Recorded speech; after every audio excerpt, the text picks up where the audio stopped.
आप सबका super concept classes में स्वागत है। और आज की इस वीडियो में आप लोगों को क्लास 11th फिजिक्स का वेरी इंपॉर्टेंट क्वेश्चन हिंदी में बताने वाला हूं।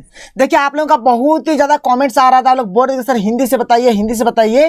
तो यहाँ पर मैं आप लोगों को हिंदी से बताने वाला हूं, तो आप लोग वीडियो पर कंप्लीट बने रहें। अगर आपको वीडियो पसंद आता है तो वीडियो को लाइक कर दीजिएगा, जितना हो सके इस वीडियो को अधिक से अधिक शेयर करें ताकि हर एक स्टूडेंट तक ये वीडियो पहुंच जाए। और देखिए, यहाँ पर मैं आप लोगों को बताने वाला हूँ जो आप लोगों का फिजिक्स का जो मॉडल सेट आया हुआ है, जिसमें आप लोगों का सेक्शन ए है ना। आप लोगों का यहाँ पर सेट 1 का जो सेक्शन ए है, सेट 2 का जो सेक्शन ए है और सेट 3 का जो सेक्शन ए है, यहाँ पर मैं आप लोगों को सेक्शन ए का कंप्लीट सॉल्यूशन देने वाला हूँ। तो चलिए शुरू करते हैं और एक एक करके हर एक क्वेश्चन को हम लोग बहुत ही सिंपल तरीके से और इजी तरीके से देख लेते हैं। तो देखिए, यहाँ पर हमारे पास जो सबसे पहला जो क्वेश्चन आप लोग देख सकते हैं, क्वेश्चन नंबर 1 क्या है देख लीजिए कि चंद्रमा पर वायुमंडल क्यों नहीं है।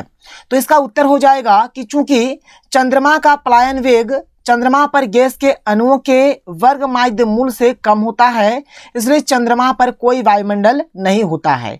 ये हो जाएगा इसका उत्तर। इसको आप लोग नोट डाउन कर लीजिए। तो देखिए, क्वेश्चन नंबर 2 क्या है कि जी का द्विमीय सूत्र ज्ञात करें। तो हमें पता है कि F बराबर होता है जी m1 इंटू m2 बटा आर स्क्वायर।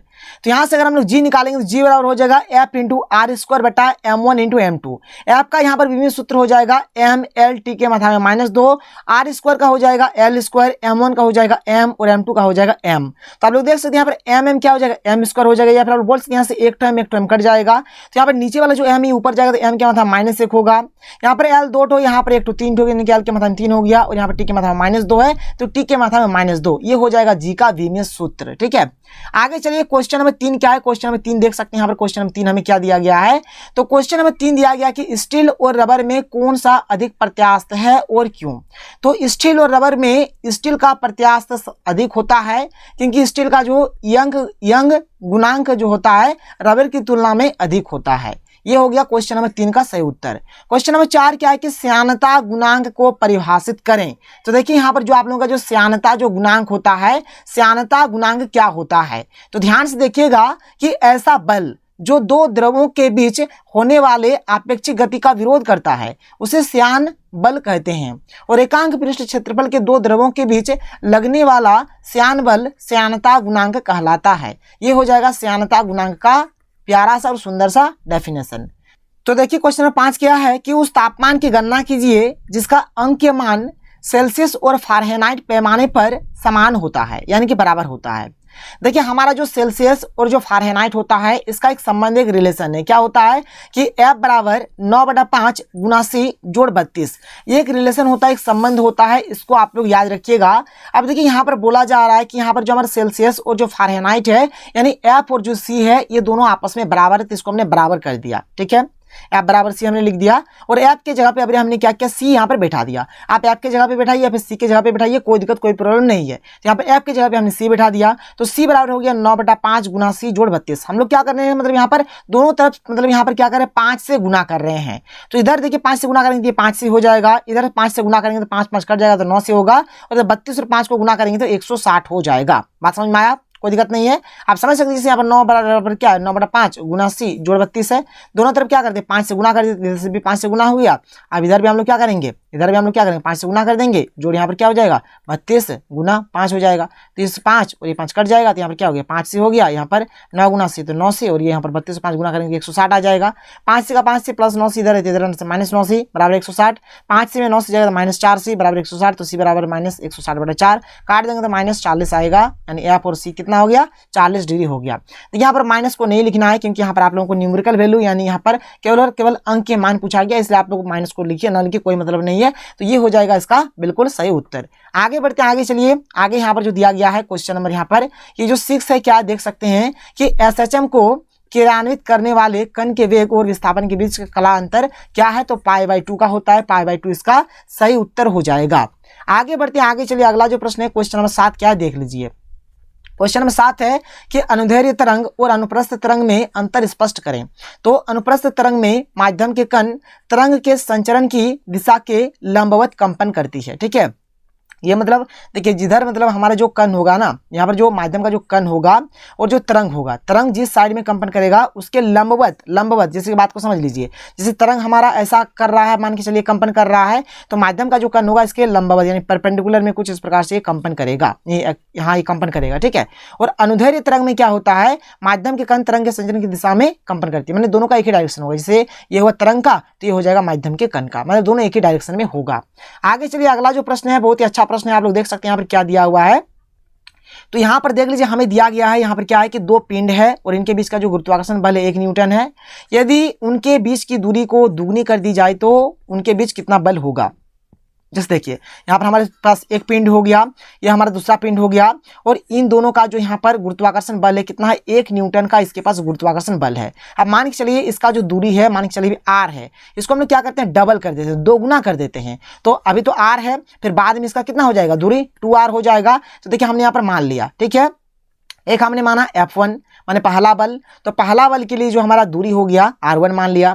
एक हुआ हमारा यहाँ पर एक हो गया दूसरा बल यानी कि F2, और इसके लिए जो हमारा दूरी हो जाएगा क्या हो जाएगा R2 हो जाएगा। तो यहाँ पर हमने F1 देखिए यहाँ पर जो दिया हुआ 1 न्यूटन इसको हमने मान लिया, और हमें यहाँ पर बल ही निकालना, तो F2 बराबर प्रश्न चिन्ह हमने दे दिया। यहाँ पर पहला वाला दूरी को आप यहाँ पर x मानिए या फिर r मानिए, कोई दिक्कत नहीं। यहाँ पर जैसे x माना हमने, आप यहाँ पर r भी लिख सकते हैं, यहाँ पर x के जगह पे आप लोग r भी लिख सकते हैं, r लिखिए x लिखिए, कोई दिक्कत कोई प्रॉब्लम नहीं है। बात समझ में आ रहा है। तो यहाँ पर देखिए मैं आपको क्या बता रहा था, ध्यान से देखिएगा। तो यहाँ पर जैसे R1 है तो R1 को हमने x मान लिया, तो R2 कितना हो जाएगा 2x हो जाएगा, दोगुना हो जाएगा। फिर आगे चलिए और देखिए यहाँ पर ध्यान से, यहाँ पर एक बात को आपको समझना पड़ेगा। क्या बात है, जैसे यहाँ पर एफ क्या है समानुपाती है 1/, ये एफ क्या है व्युत्क्रमानुपाती है, एफ क्या है व्युत्क्रमानुपाती है आर स्क्वायर का, यानी एफ क्या है व्युत्क्रमानुपाती है। तो देखिए इसका मतलब क्या, एफ ऊपर में है और आर स्क्वायर नीचे, माने अगर एफ हमारा ऊपर में रहेगा तो आर स्क्वायर कहाँ पर रहेगा नीचे में। तो ऐसे ही आप लोग यहाँ पर समझ सकते हैं, जैसे यहाँ पर F2 है, F2 तो F2 जैसे F1 के लिए है हमारा R1 और F2 के लिए है R2, ठीक है, F1 के लिए R1 और F2 के लिए R2 है। तो F2 यहाँ है तो R2 का जो स्क्वायर होगा वो नीचे आ जाएगा, ठीक है, क्योंकि यहाँ पर नीचे व्युत्क्रमानुपाती है इसलिए। और F1 जैसे हमारे ये नीचे है तो इसके लिए R1 जो होगा, R1 का स्क्वायर हमारा ऊपर में हो जाएगा। सिंपल से बैठा देना है। F2 कितना है, F2 है हमारा, यहाँ पर कुछ नहीं है, वही निकालना है, छोड़ दीजिए। F1 कितना 1 है तो 1 बैठा दिया।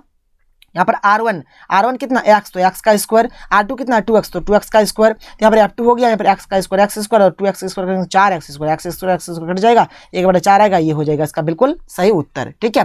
यहाँ पर x के जगह पे, यहाँ पर ये जो x है ना, ये वाला जो x है ना, ये वाला आप यहाँ पर r भी लिख सकते हैं, यहाँ पर आप r भी लिख सकते हैं, गलती नहीं होगा। x भी लिखेंगे तब भी सही, r लिखेंगे तब भी सही, या फिर कोई दूसरा चीज लिखेंगे तब भी सही हो जाएगा। आगे बढ़ते हैं, अगला क्वेश्चन देख लेते हैं। यहाँ पर अगला जो क्वेश्चन आप लोग देख लीजिए, यहाँ पर क्या है।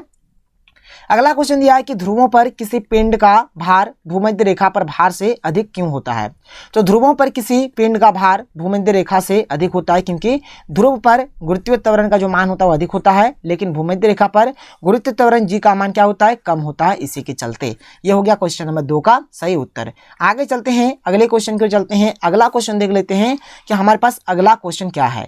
अगला क्वेश्चन है कि स्प्रिंग बैलेंस द्वारा किस भौतिक राशि को मापते हैं। तो यहाँ पर वस्तु का भार या फिर वस्तु का द्रव्यमान को मापा जाता है। क्वेश्चन नंबर 4 की ओर बढ़ते हैं। क्वेश्चन नंबर 4 देखिए, आगे देख लीजिए क्या है कि श्यानता गुणांक की बीमा लिखिए। तो इसका जो बीमा होता है m l के मात्रा -1 और t के मात्रा -1 होता है। इसको आप लोग नोट डाउन कर लीजिए। चलिए आगे चलते हैं और अगला क्वेश्चन देख लेते हैं। यहाँ पर क्वेश्चन नंबर 5, ठीक है। क्वेश्चन नंबर 5 यहाँ पर देख सकते हैं क्या दिया गया है। क्वेश्चन नंबर 5 है कि उष्मागतिकी के पहले नियम द्वारा किस उष्मागतिकी चर को परिभाषित किया गया है। तो यहाँ पर आंतरिक ऊर्जा, ये जो आप लोग du देख रहे हैं, ये हमारा आंतरिक ऊर्जा होता है जिसको हम लोग इंटरनल एनर्जी बोलते हैं, और इसी को यहाँ पर मतलब क्या किया गया परिभाषित, यहाँ पर आप ब्रैकेट में du भी लिख सकते हैं। ये हो जाएगा इसका सही उत्तर। आगे बढ़ते हैं, आगे चलिए। आगे जो दिया गया है यहाँ पर क्वेश्चन नंबर जो 6 है क्या है देख लीजिए। तो क्वेश्चन नंबर 6 में हमें दिया गया है यहाँ पर कि ध्वनि किस माध्यम लोहे, पानी अथवा हवा में सबसे तेजी से चलती है। तो देखिए सर, जो हमारा ठोस होता है, ठोस में ध्वनि सबसे स्पीड जाएगी, नहीं सबसे तेजी से चलेगी। तो यहाँ पर देखिए ठोस है कोई, लोहा ही तो ठोस है, ठीक है। पानी हमारा क्या है, पानी हमारा द्रव है, और हवा हमारी क्या है, गैस है। तो सबसे अधिक किस में होता है यहाँ पर ध्वनि का स्पीड, तो ठोस में होता है। ठोस यानी लोहा, तो लोहा इसका हो जाएगा। ठोस में सबसे ज्यादा होता है, फिर द्रव में होता है, फिर गैस में होता है। आगे चलिए अगला प्रश्न देख लेते हैं, आगे क्या है। आगे देख लीजिए हमारे पास जो अगला जो प्रश्न है, क्वेश्चन नंबर 7 यहाँ पर क्या कह रहा है कि हवा में ऊष्मीय परिवर्तन की प्रकृति क्या होगी जब ध्वनि तरंग इसके माध्यम से फैलती है। तो इसमें ऊष्मा स्थिर होगा, ये हो जाएगा इसका सही उत्तर। तो यहाँ तक अभी हम लोगों ने 2 सेट देख लिया। अब हमारा बाकी है सेट 1। तो सेट 1 के चलिए हम लोग हर एक क्वेश्चन को बहुत ही सिंपल तरीके से और इजी तरीके से समझ लेते हैं। क्वेश्चन नंबर 1 में हमें बोला गया है कि न्यूटन का गुरुत्वाकर्षण का जो सार्वत्रिक जो नियम है इसको हमें यहाँ पर लिखना है। तो देख लीजिए यहाँ पर आप लोग किस प्रकार से लिखेंगे, बहुत ही सिंपल तरीके से और इजी तरीके से यहाँ पर मैंने लिख दिया है। देखिए हमारे पास यहाँ पर कोई एक कण है जिसका द्रव्यमान है m1, ठीक है। यहाँ पर हमारे पास दूसरा कण है जिसका द्रव्यमान है m2 और इन दोनों के बीच का जो डिस्टेंस है यानी कि जो दूरी है कितना है, r है। और यहाँ पर F हमारा फोर्स काम कर रहा है। तो देखिए मैंने यहाँ पर लिखा है कि यदि m1 तथा m2 द्रव्यमानों के दो कण एक दूसरे से r दूरी पर स्थित हो तो उनके बीच लगने वाला गुरुत्वाकर्षण बल, तो उनके बीच लगने वाला जो गुरुत्वाकर्षण बल F जो हो जाएगा, F क्या होगा देख लीजिए। यहाँ पर हमारे पास देख लीजिए जैसे कि मतलब द्रव्यमान क्या क्या है, एक तो m1 है एक तो m2 है। तो जो F होगा ना इन दोनों द्रव्यमान के गुणनफल के क्या होगा, समानुपाती होगा। क्या होगा, समानुपाती होगा। दोनों मतलब द्रव्यमानों के गुणनफल का क्या होगा, समानुपाती होगा। और ये जो F होगा ये क्या होगा, यहाँ पर देखिए r हमारा क्या है, r हमारा दूरी है। तो r का जो स्क्वायर होगा, r का जो स्क्वायर होगा इसके f क्या होगा, व्युत्क्रमानुपाती होगा। इसलिए यहाँ पर हमने लिख दिया है कि f जो होगा इस प्रकार से साइन देना है, m1 इंटू m2 लिखना है। और f जो यहाँ पर है ये इस प्रकार से मतलब आप लोग चिन्ह दे दीजिएगा। फिर आपको लिखना है 1/r²। देखिए जब भी 1 में रहेगा तो इसको बोलेंगे व्युत्क्रमानुपाती और जब इस प्रकार से सीधा सीधे रहेगा तो इसको बोलेंगे समानुपाती। तो यहाँ पर f जो होता है वो m1 इंटू m2 के समानुपाती होता है और ये जो f होता है यह r² के व्युत्क्रमानुपाती होता है। इस दो चीज को आप लोग लिख लीजिए।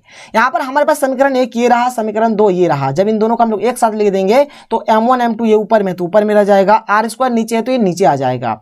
और ये वाला जब हटता है तो यहाँ पर एक आता है g, क्या आता है, g आता है। तो f बराबर हो गया g m1 इंटू m2/r²। यही हमारा क्या है, जो गुरुत्वाकर्षण के लिए जो हमारा जो सार्वत्रिक नियम है यही होता है। तो यहाँ पर ये जो आप लोग जी देख पा रहे हैं क्या है कि यहाँ जी क्या है, एक सार्वत्रिक नियतांक है। इसे न्यूटन का गुरुत्वाकर्षण नियतांक कहते हैं। इसको नोट डाउन कर लीजिए, ये हो जाएगा आपका बिल्कुल प्यारा सा और सुंदर सा उत्तर। आगे देखते हैं क्वेश्चन नंबर 2 की ओर चलते हैं। देख लीजिए क्वेश्चन नंबर 2 हमारे पास क्या है। यहाँ पर छोटका वाला जी और बड़का वाला जी में अंतर बताना है। तो जो छोटका वाला जी होता है ना यह हमारा एक सदिश राशि है यानी कि वेक्टर क्वांटिटी है। और ये जो बड़का वाला जी है यह हमारा क्या है, तो ये हमारा एक अदिश राशि है। ये जो छोटका वाला जी है इसका जो एसआई मात्रक होता है मीटर प्रति सेकंड स्क्वायर होता है। और ये जो बड़का वाला जी है इसका जो एसआई मात्रक होता है न्यूटन मीटर स्क्वायर प्रति किलोग्राम का स्क्वायर होता है इसका एसआई मात्रक। यहाँ पर ये जो छोटका वाला आप लोग जी देख पा रहे हैं इसका जो मान होता है 9.8 मीटर प्रति सेकंड स्क्वायर होता है। कहाँ पर होता है, पृथ्वी पर होता है। ठीक है, ये देखिए यहाँ पर ये जो जी का मान है अलग अलग जगह पर अलग अलग होता है। तो पृथ्वी पर होता है 9.8 मीटर प्रति सेकंड स्क्वायर होता है। और ये जो बड़का वाला ये जो जी है इसका जो मान होता है 6.67 इंटू 10⁻⁻11 न्यूटन मीटर स्क्वायर प्रति किलोग्राम का स्क्वायर। तो यहाँ पर मैंने 3 यहाँ पर अंतर लिख दिया है, आप लोग भी एग्जाम में लिख दीजिएगा। मैंने छोटा छोटा अंतर लिखा है ताकि आपको समझने में और पढ़ने में दिक्कत ना हो। आगे बढ़ते हैं, अगला क्वेश्चन देख लीजिए। अगला जो क्वेश्चन है हमारे पास क्या है कि प्रतिबल यानी स्ट्रेस के प्रकार। तो यहाँ पर स्ट्रेस 2 प्रकार के होते हैं, एक हो जाएगा अभिलंब प्रतिबल और एक हो जाएगा अपरूपण प्रतिबल। इसको आप लोग नोट डाउन कर लीजिए। आगे बढ़ते हैं, क्वेश्चन नंबर 4 देख लीजिए। हमारे पास क्वेश्चन नंबर 4 क्या है, तो क्वेश्चन नंबर 4 बोल रहा है कि वर्षा की बूंदों का आकार गोलाकार क्यों होता है। तो पृष्ठ तनाव यानी कि सरफेस टेंशन के कारण ये चीज होता है, इसको नोट डाउन कर लीजिए। क्वेश्चन नंबर 5 की ओर बढ़ते हैं। देख लीजिए क्वेश्चन नंबर 5 हमारे पास क्या है, तो क्वेश्चन नंबर 5 बोल रहा है कि समतापीय प्रक्रिया यानी कि आइसोथर्मल प्रोसेस और जो हमारा क्या है रुद्धोष्म, ठीक है, जिसको हम लोग बोलेंगे रुद्धोष्म प्रक्रिया बोलिए। ठीक है, इसको इंग्लिश बोलेंगे क्या बोलेंगे, एडियाबेटिक प्रोसेस। इन दोनों में क्या अंतर है यहाँ पर हमें बताना है। तो देख लीजिए यहाँ पर मैंने एक एक करके हर एक चीज यहाँ पर बहुत ही सिंपल तरीके से और इजी तरीके से लिख दिया है। एक साइड में हमने समतापीय प्रक्रिया लिख दिया है इनके प्रोसेस, ठीक है, और एक साइड में हमने लिखा कि रुद्धोष्म प्रक्रिया। और ये जो समतापीय प्रक्रिया होता है यह प्रक्रिया धीरे धीरे होती है और ये जो आपका रुद्धोष्म प्रक्रिया है यह आपका बहुत ही तेजी से और अचानक होता है। ये वाला जो समतापीय प्रक्रिया है इसमें डेल्टा टी का जो वैल्यू होता है 0 होता है और ये जो रुद्धोष्म जो प्रक्रिया है इसमें डेल्टा टी का वैल्यू 0 नहीं होता है। इसमें क्या होता है, इसमें जो तापमान होता है ये स्थिर रहता है, कॉन्स्टेंट रहता है, लेकिन इसमें हमारा तापमान स्थिर नहीं रहता है। 3 पॉइंट मैंने छोटा छोटा पॉइंट लिख दिया ताकि आपको पढ़ने में सुविधा हो और आप हर एक चीज को याद रख पाए। आगे बढ़ते हैं, आगे चलिए। आगे क्या है देख लीजिए, क्वेश्चन नंबर 6 हमको क्या कह रहा है कि आवर्त गति का एक उदाहरण दीजिए जो दोलन नहीं करता है। तो तालाब में फेंका गया पत्थर, ये हो जाएगा इसका बिल्कुल सिंपल सा और सरल सा उत्तर।